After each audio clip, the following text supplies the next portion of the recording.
Boa noite, pessoal. Aqui é um Belino. A gente vai aqui estar trabalhando algumas questões aqui de provas anteriores, né, que caiu no decorrer da disciplina. Vamos lá, né? Eu preparei aqui 5 questões. Essa questão aqui, ela dá um pêndulo para a gente. Ela diz que uma bala a 400 metros por segundo, né, vai atingir essa massa de 5 quilos, que é a massa que está suspensa no fio do pêndulo. O fio tem comprimento de 0,5 metros e a massa da bala tem 20 gramas. Ele pede para a gente encontrar a frequência angular de oscilação, a equação do movimento do pêndulo e o ângulo θ de t em rádio, né, entre o fio e a vertical. Nesse caso, a vertical aqui é a posição de equilíbrio. Bom, primeiramente aqui a gente começa fazendo o diagrama de corpo livre. Nesse caso da primeira situação, antes da bala atingir o pêndulo. E aqui da segunda situação, a bala atinge e fica colada no pêndulo. Nesse caso aqui, se não me engano, né, se eu me recordo bem, é uma colisão completamente inelástica. Nesse caso aqui, a massa vai ser maior do que a massa da situação inicial, vai ser a massa da bala somada com a massa da bala do pêndulo, né? E aqui eu simulei a situação onde a amplitude é máxima, onde o pêndulo ele se desloca até sua amplitude máxima e ele meio que fica parado ali por 1 milésimo, né? Um instante de tempo, e volta para sua posição de equilíbrio. Nesse momento em que ele fica parado, a sua energia potencial ela é máxima e a sua energia cinética ela vai ser mínima, porque é como se ele tivesse parado ali naquela fração de segundo. Certo? Porque não há força resultante aqui na parte positiva do eixo X ainda puxando ele para cima. Aí aqui a força que vai estar agindo vai ser Px, que vai ser a força resultante. Nesse caso aqui, as equações eu incluo a massa total, né, que é mzinho mais mzão. Aqui nesse caso é a força resultante, a massa total vezes a aceleração, igual a componente Px. E como ela está no sentido negativo, é menos mg, massa total, né, mt, vezes g seno de θ. Eu dividi todo mundo pela massa total, fica g, x dois pontos, mais g seno de θ. E considerando um θ muito pequeno, porque a gente sabe que o movimento ele só é harmônico e simples, quando o θ é para pequenos deslocamentos, porque para deslocamentos muito grandes, começam a surtir efeitos não lineares. Certo? Então vamos lá. A gente tem aqui uma equação diferencial em x e em θ, ou seja, uma equação em duas variáveis. Só que a gente vai perceber que o x ele depende do θ. Aí a gente vai fazer uma mudança aqui, que vai fazer essa equação diferencial ficar apenas em função de θ. Aí eu coloquei aqui, sabendo que, ao ser atingido pela bala, o pêndulo desloca-se em um comprimento de arco x. Nesse caso, esse comprimento de arco, como a gente pode ver, vai ser esse comprimento aqui, essa abertura, certo? E a gente sabe que o comprimento de arco é o comprimento do fio vezes o ângulo de abertura. Então eu derivo, e como o comprimento do fio ele é constante, aí nesse caso, ele sai para fora da derivada e a única derivada que vai ficar vai ser do ângulo. Ok? Então, vai ficar L vezes θ dois pontos mais G vezes θ igual a zero. Divido todo mundo por L e já encontrei que a minha frequência angular de oscilação, que é a raiz de G sobre L, que é o muito comum a pêndulos, né? Esse tipo de frequência de oscilação, onde essa frequência de oscilação ela não depende da massa, como a gente pode perceber. A única coisa que ela vai depender vai ser da gravidade do planeta e do comprimento do fio. Ou seja, se a gente tiver em Marte com um pêndulo, né, com um pêndulo simples, a gente pode estar medindo a gravidade desse planeta tendo apenas o pêndulo, né, e um relógio. Por quê? Porque eu meço o período de oscilação, eu não tenho a gravidade, mas tenho um comprimento do fio. E utilizando aqui uma álgebra simples, a gente consegue estar determinando aqui a gravidade de um planeta qualquer. Mas isso é assunto para outra questão. Vamos lá. Item 1.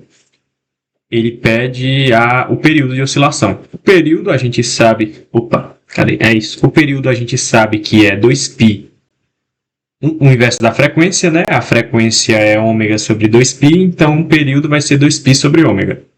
Então, tá aqui a frequência, o período de oscilação, certo? T.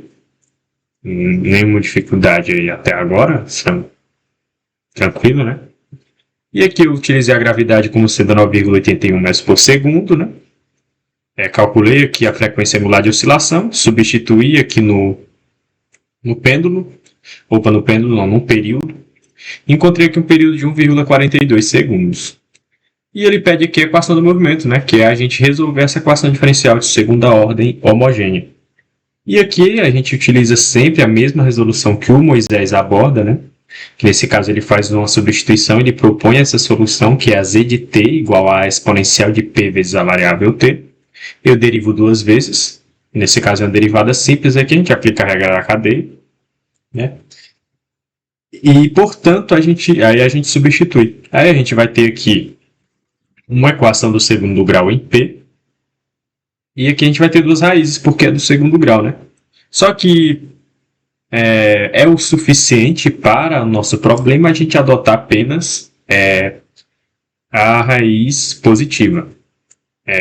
Então, a nossa solução z de t, vocês podem observar, acredito que vocês já consultaram e observaram muito bem isso, que o livro propõe esse tipo de solução, lembrando que, se inicialmente eu proponho uma solução z de t igual a constante vezes essa exponencial, não ia fazer diferença porque na derivada essa constante ia se manter. E ela ia ser um fator comum a todos os termos dessa equação aqui, ó, onde eu estou circulando. E eu ia acabar dividindo todo mundo por esse termo constante e não ia fazer diferença na minha equação. É por isso que essa constante C ela só vai aparecer aqui depois, porque ela não ia afetar em nada a resolução e o resultado, a raiz da minha equação do segundo grau em P. Certo? E aqui a minha constante ela vai ser a amplitude de oscilação vezes Z elevado a I vezes o ângulo de fase inicial, que é o φ. Então, o nosso deslocamento, como ele vai ser apenas a parte real de Z, né? Porque a nossa solução para o nosso problema é a solução que pertence ao conjunto dos números reais. Ok? Então, vamos lá. A gente encontra aqui o nosso deslocamento, θ de t, que é igual a cosseno de ômega t mais φ, certo? Só conferir se ainda está gravando. Ok. Vamos continuar.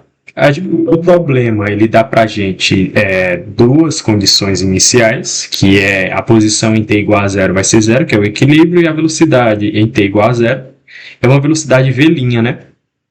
Porque a bala atinge o pêndulo e como a massa vai ser maior, vai ser uma colisão completamente inelástica, se não me falha a memória, a velocidade final vai ser a velocidade após a colisão vai ser menor do que a velocidade antes da colisão, que é a velocidade da bala. Certo? Então, aqui o que eu faço? Eu derivo a minha equação θ de t, uma vez, né? E aqui já substituo, no lugar do t, eu coloco zero. Aí eu vou ter essas duas equações. Como eu tenho duas variáveis a descobrir, que é a amplitude de oscilação e o ângulo φ, eu preciso de duas equações, certo? E aqui eu tenho eu obtive o ângulo de fase de uma maneira mais formal do que no primeiro vídeo, porque eu achei necessário para que vocês possam também estar fazendo assim nas resoluções de vocês, que é a forma mais interessante e compreensível de se fazer, onde as coisas não ficam muito jogadas ao vento, né? Então vamos lá. A amplitude de oscilação está aí, né, nas nossas equações. E o que a gente faz? A gente tem um termo de seno e um termo de cosseno. E o que eu tenho da trigonometria? Eu tenho que cosseno ao quadrado mais seno ao quadrado é igual a 1. Então, o que eu faço? Eu substituo esses termos na minha equação fundamental da trigonometria. E eu tenho o que das equações aqui? Que a cosseno de φ é igual a zero e que menos ômega a seno de φ é igual a v'. Então, eu deixo apenas de um membro da equação, eu deixo o seno e o cosseno e substituo aqui. Só que eu tenho que meu cosseno de φ é igual a zero, né? Vai ficar zero ao quadrado, e que meu seno de φ é menos v sobre ômega vezes a. Então, eu coloco tudo ao quadrado aqui, que é igual a 1. Então, isolando aqui a minha amplitude, eu vou ter a minha amplitude, que é v' sobre ômega. Ok, excelente. E agora o que a gente faz? a gente vai descobrir o nosso ângulo φ. E o nosso ângulo φ, a gente vai fazer um estudo interessante desses dados que a gente tem. O que a gente faz? A gente divide a segunda equação pela primeira equação, certo? E eu vou ter aqui algo interessante, eu vou ter a velocidade v' dividido por zero, o que não é determinado na matemática. Porque divisões por zero não fazem sentido, né? Só que, ao observar isso, aí a gente vai tirar umas informações interessantes. O que a gente conclui? Eu até coloquei, sabemos que v' sobre zero não faz sentido. E que o nosso tempo, que é o t, ele pertence aos reais e é maior do que zero, certo? Então, o que a gente faz? A gente faz o t tender a zero pela direita, certo? Porque não tem valores de tempo à esquerda de zero, certo? Apenas à direita. E aqui eu vou ter a função v', onde v é uma constante, sobre t. É como se eu estivesse fazendo o limite da função 1 sobre x, certo? E eu faço aqui o meu t tender a zero pela direita. E o que a gente vai observar é que o t ele vai ficar tão pequeno, mas tão pequeno, que esse termo aqui ele vai explodir para o infinito, onde aqui a gente cai numa indeterminação, certo? Aí eu igualo essa indeterminação à minha fração. A amplitude ela vai se cancelar e o meu ômega vai ficar aqui, né, que é negativo. Então eu multiplico ambos os lados por menos 1. E eu vou ter o quê? Que seno de φ, cosseno de φ vezes ômega, que é igual a menos infinito. Esse ômega não vai fazer diferença aqui, né, porque a gente está trabalhando com infinito. Então, nesse caso, a gente vai ter no final que tangente de φ é igual a menos infinito. Certo? Que igual é, de certa forma, apenas para simplificar a notação, mas a gente sabe que a gente teria que usar um aproximado, né? Porque quando eu pego um ângulo, construindo aqui o gráfico da tangente de x, né? Eu aqui só mudei a variável para a gente estudar um pouco da função, para a gente entender a função. Lembrando que esse x não é esse mesmo φ aqui, ok? Certo. Se eu pego um número x qualquer e faço ele tender a π sobre 2 pela direita, eu vou perceber o quê? Que a minha tangente, o valor da tangente, vai explodir para menos infinito. Porque se eu pego um valor de x aqui e eu vou espelhar na minha função, ó, eu vou ter valores de tangente cada vez mais negativos, certo? E isso vai acarretar em valores que vão tender a menos infinito. E é o que a nossa equação diz para a gente. Certo? Ou seja, o ângulo que eu tenho que pegar, o φ que eu tenho que pegar é um φ bem próximo de menos π sobre 2. Quanto mais próximo esse φ for de menos π sobre 2, mais a minha tangente vai se aproximar de menos infinito. Então, aqui a gente conclui com o nosso argumento trigonométrico que o φ tem que ser igual a menos π sobre 2. Aí eu substituo na minha equação, certo? Aí aqui eu aplico, vocês já conhecem, né? O cosseno da soma de dois ângulos. E eu vou obter aqui que cosseno de ômega-t menos π sobre 2 é igual a seno de ômega-t, certo? Como a gente sabe que o cosseno e o seno eles diferem por uma fase de π sobre 2, isso aqui se torna, de certa forma, já de conhecimento de todos. Ok? Então, vamos lá. Aí agora eu preciso encontrar v', porque eu ainda não sei. E como aqui a gente tem um problema de colisão, é interessante a gente utilizar o princípio de conservação do momento linear. Porque o momento que a energia e o momento que a bala carrega antes de colidir com a massa, ele é transferido para a massa do pêndulo, certo? A massa que está pendurada no fio. Ok. Aqui eu aplico, a gente sabe que o momento linear é massa vezes velocidade. A velocidade inicial do pêndulo é zero. E a massa que depois da bala atingir o pêndulo é a mzinho, que é a massa da bala, mais mzão, vezes v'. E eu obtenho aqui a minha velocidade. Essa questão aqui é muito parecida com a que eu resolvi no vídeo passado, certo? Só vai mudar porque aqui a gente vai substituir os dados. E essa parte aqui, acredito que não seja dificuldade para ninguém, é apenas substituir os dados, certo? E aqui calcular a velocidade V', substituir os dados, muito simples. E vocês vão ver que a amplitude é 0,36 metros. E que a nossa frequência de oscilação é 4,43 rádios por segundo. Isso aqui a amplitude, a frequência angular a gente calculou anteriormente, aqui em cima, certo? Ok. E a gente tem que o nosso θ de t é 0,36 seno de 4,43 vezes t, ok? E vamos aqui para a questão 2. Ver se está gravando aqui ainda. Ok. Vamos lá. Uma conta de massa m igual a 2 kg enfiada num aro vertical de raio 0,5 metros, no qual desliza sem atrito e desloca-se em torno do ponto mais baixo, de tal forma que o ângulo θ permanece pequeno. Ou seja, é um movimento harmônico simples, né?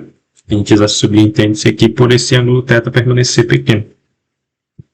Letra A. Mostre que o movimento é harmônico simples e calcule o período. Ou seja, para a gente mostrar que o movimento é harmônico e simples, a gente precisa chegar na equação do oscilador harmônico e calcular o período, que a gente obtendo a frequência, a gente obtém o período, consequentemente. Lembrando que essa questão também já foi resolvida. Eu estou fazendo ela novamente porque ela estava numa prova com esses mesmos dados, então eu estou fazendo ela novamente, mas essa questão já foi resolvida, certo? É interessante avaliar novamente porque eu às vezes mudo a anotação, faço algo a mais, um passo a mais, detalhe mais alguma coisa, mas é o mesmo raciocínio, certo? Então vamos lá. Aqui eu aplico a segunda lei de Newton, né? Aqui eu explico o porquê que Px é igual a P vezes seno e porquê que Py é igual a P vezes o cosseno. Isso aqui é muito interessante. E aqui eu aplico a segunda lei de Newton e observo que no eixo Y o sistema está em equilíbrio. No eixo X é que não está. E aqui eu coloco novamente o X, que é o comprimento do arco que é percorrido pela massa, né? Eu coloco em função de θ, para me ter uma equação diferencial em apenas uma variável. Eu chego aqui nessa equação, aí eu divido aqui todo mundo por m vezes r, porque eu substituí x por r vezes θ, 2 pontos. Eu substituí x, 2 pontos, por r vezes θ, 2 pontos. Certo? Aí eu divido todo mundo por m vezes r, que é o raio do círculo, e chego aqui nessa equação. Aí eu observo que a minha frequência angular de oscilação é a raiz de g sobre r, que é nada mais nada menos do que o raio do círculo. Certo? Então, obtendo a frequência angular, eu obtenho o período, que é 2π sobre ômega. Então, o período vai ser 2π sobre E dividido por G. Ok? Aí eu até coloquei aqui uma informação. A equação 1 mostra, coloquei até com... Espera aí, só mudar a letra aqui. Mostra, ok, que o movimento é harmônico simples para pequenas flutuações em torno da posição de equilíbrio. E como a questão deu que o raio é 0,5 e a gravidade é 9,81 metros por segundo quadrado, né? Isso a gente já sabe. A gente calcula a frequência, vai dar a mesma coisa da questão anterior. E aqui a gente calcula o período, que vai dar 1,42 rádios. Rádios não, segundos. Perdão. Vamos lá. Agora, a questão na letra B, ela pede a expressão da trajetória para t maior que zero. E ela dá as condições iniciais. Ele permanece na posição de equilíbrio em t igual a zero. E a velocidade inicial é 10 metros por segundo. Ou seja, a gente tem duas condições iniciais. Dado que a gente tem duas condições iniciais, a gente tem duas variáveis para descobrir, que é a amplitude e o ângulo φ. Então, a gente precisa de duas equações, certo? Essa solução, como eu já fiz ela passo a passo muitas vezes, aqui eu pulei, certo? Se você quer ver essa solução bem detalhada, respectivamente, desse problema, você observa as outras resoluções, que é a mesma coisa. Ok. Então, eu coloquei aqui, temos duas variáveis a encontrar, A e φ. Precisamos de duas equações. A primeira equação é que eu aplico a primeira condição aqui de contorno, que θ de 0 é igual a 0, certo? E aqui eu derivo e aplico a segunda condição. Que eu vou ter, então, que menos ômega seno de φ é igual a 10. Que é 10 metros por segundo. Ok? Então, vamos lá. Dividindo a equação 2 pela equação 1. E eu vou chegar novamente na inconsistência que a gente chegou no item anterior. Só que dessa vez, ao invés de ser V', é 10. Aí eu coloquei novamente. Sabemos que 10 sobre 0 não faz sentido. Mas fazendo a variável independente t tender a zero pela direita, pois t pertence aos reais maiores do que zero, né? Os reais maiores do que zero, certo? Assim a gente tem, né? Aí eu fiz aqui um limite, só para ilustrar, né? O limite de t tendendo a zero pela direita da função 10 sobre t, 10 não vai influenciar porque ele é constante, né? Mais 1 sobre t, o limite dessa função, quando t é muito pequeno, é indeterminado. Aí o que a gente faz? Aliás, vai para mais infinito, né? Se eu pego um número, por pequeno que seja, divido por um número infinitamente menor, então esse número ele explode. Certo? Aí aqui, essa indeterminação, eu igualo aqui a minha expressão. Aí eu multiplico por menos 1, porque eu tenho esse negativo aqui, esse negativo vai influenciar. Aí eu vou ter que a tangente de φ é igual a menos infinito. E eu sei o quê? Que a tangente ela vai ter assíntotas verticais, que esses tracejados aqui são assíntotas verticais, em ângulos próximos, ou seja, no ângulo de π sobre 2, certo? Ou seja, quanto mais eu pegar um ângulo próximo a π sobre 2, maior vai ser o valor da minha tangente, certo? Ou seja, para a minha tangente ela ir para menos infinito, eu tenho que pegar um ângulo aqui tendendo a π sobre 2. Menos π sobre 2, aliás. Por exemplo, se eu pego um ângulo aqui, ó. Se eu pego aqui, um ângulo aqui, e eu venho até aqui embaixo, eu vou perceber, ó, que cada vez que eu me aproximar de π sobre 2, aqui falando como função, né? Lembrando que no início eu falei para t apenas maior que zero. Só que aqui eu não estou em t, eu estou em x. Eu fiz isso aqui apenas para explicar o conceito do porquê que isso diverge. Certo? Aqui eu estou fazendo a tangente de x para todo número real. Aqui vai para menos infinito. Certo? Ok, então. Então vamos lá, vamos continuar. Mas é isso, pessoal. Acredito que isso aí vocês já tenham bem fixo em mente. Eu trouxe mais para não ficar algo muito jogado. Então, o ângulo que a gente tem que escolher é menos π sobre 2. Ok? Então, a gente substitui menos π sobre 2 na nossa equação. E em alguma das equações aqui eu substituí na 2.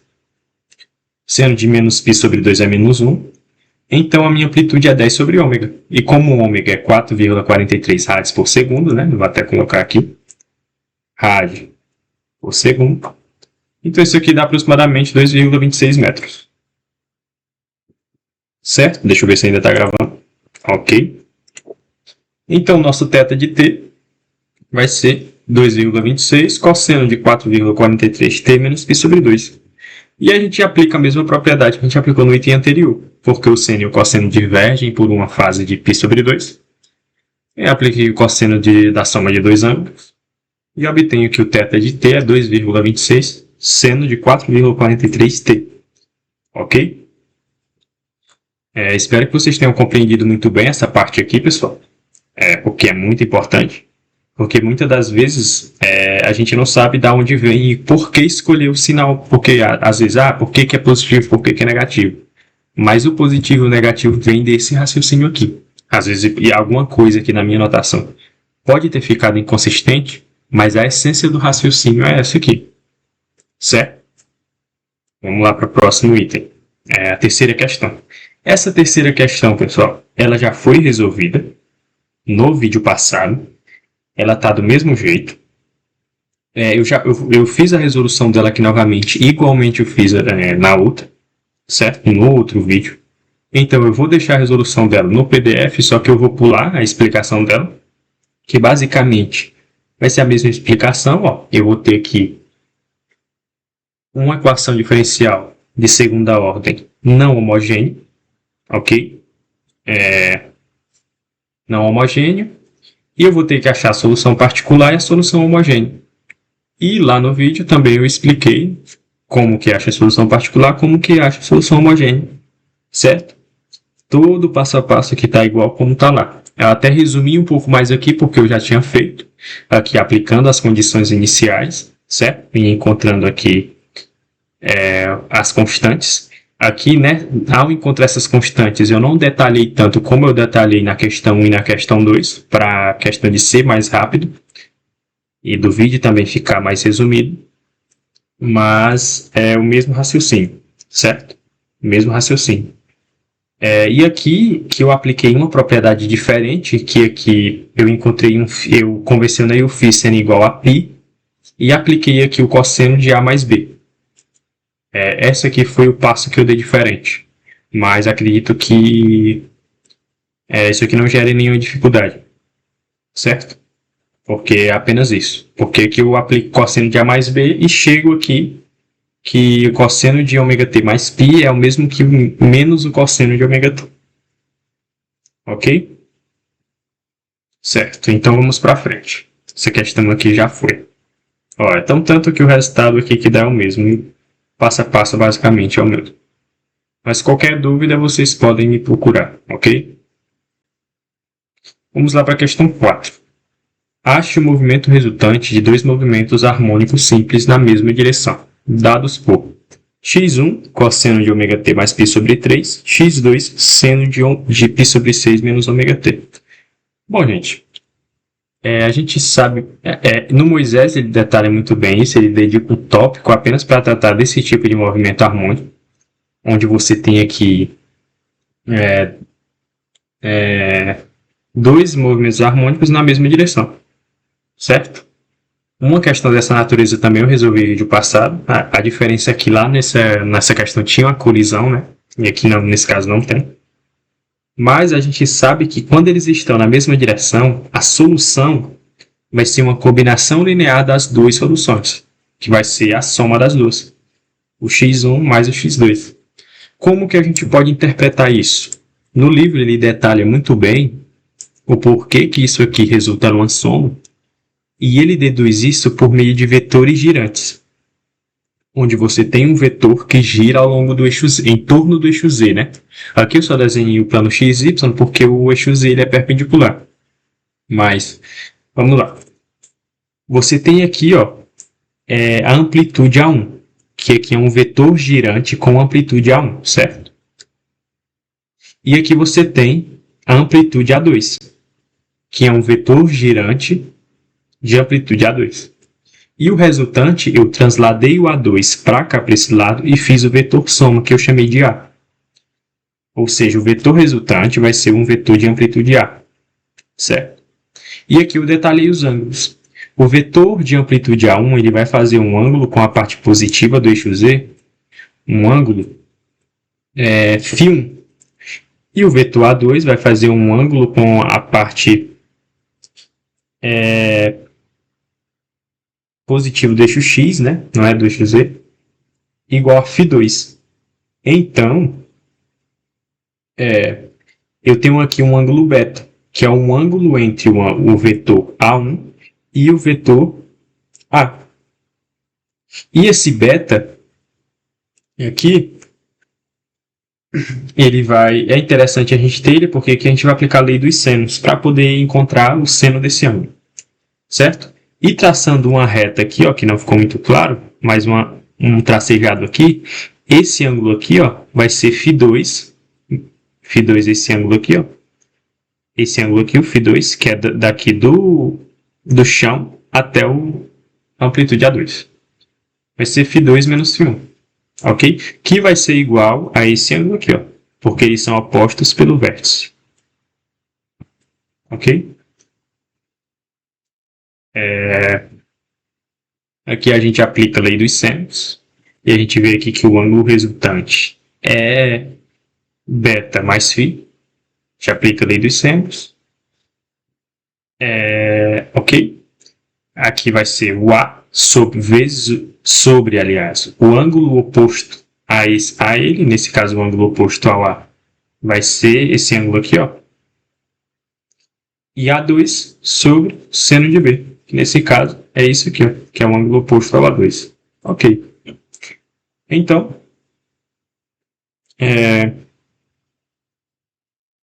aqui eu tenho que o seno de beta é A2, seno de φ2 menos φ1 sobre A. Ok.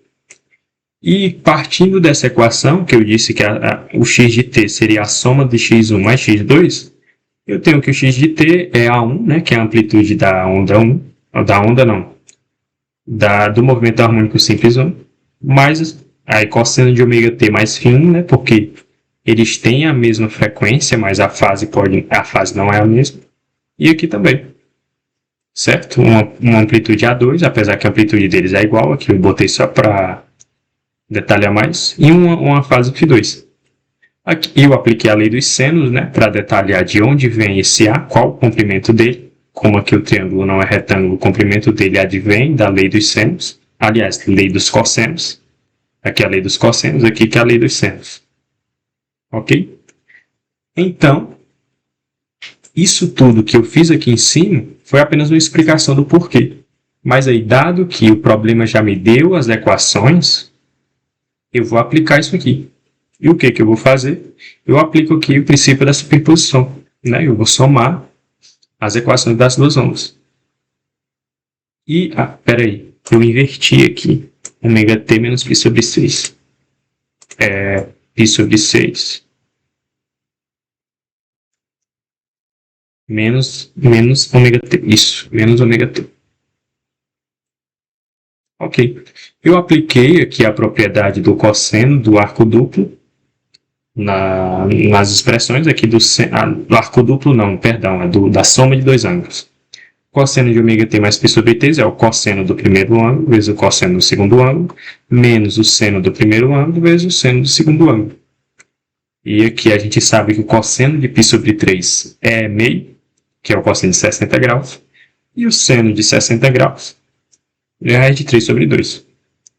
E aqui eu aplico a propriedade do seno de A menos B, que nesse caso vai ser seno de A cosseno de B, menos seno de B cosseno de A. Ok? Aí aqui o seno de 30 graus, que é π sobre 6, é meio, e o cosseno de 30 graus é raiz de 3 sobre 2. Aí eu detalhei aqui as propriedades usadas. Então, somando tudo aqui, a gente tem isso aqui, ó, que vai ser 2 vezes isso aqui. Uma expressão dessa, certo? Porque aqui as expressões, aplicando a propriedade, né, da soma de dois ângulos, eu caio nessa expressão. Ok? Aí, o que a gente percebe aqui? Vamos ver. Ok, isso mesmo. O que a gente percebe? É que aqui é uma equação que pode ser colocada em função de um cosseno da soma de dois ângulos. Por quê? Por que eu posso expressar cosseno de ômega t menos 1 meio do cosseno de ômega t menos raiz de 3 sobre 2 seno de ômega t dessa forma aqui? Por causa disso. Ó. Se eu pego o cosseno de ômega t mais π sobre 3 e aplico a propriedade do cosseno de A mais B, eu vou ter isso aqui, ó, cosseno de ômega t vezes seno de π sobre 3 mais, não, nesse caso é menos, né? Não, é cosseno de A, cosseno de B. Eu troquei aqui as identidades. Vamos lá, é cosseno de A, cosseno de B. Aí vezes o cosseno de π sobre 3, certo? Menos seno de ômega t. Seno de π sobre 3. E a gente chega aqui. Cosseno de π sobre 3 é meio. Certo? E o seno de π sobre 3 é de 3 sobre 2. Certo?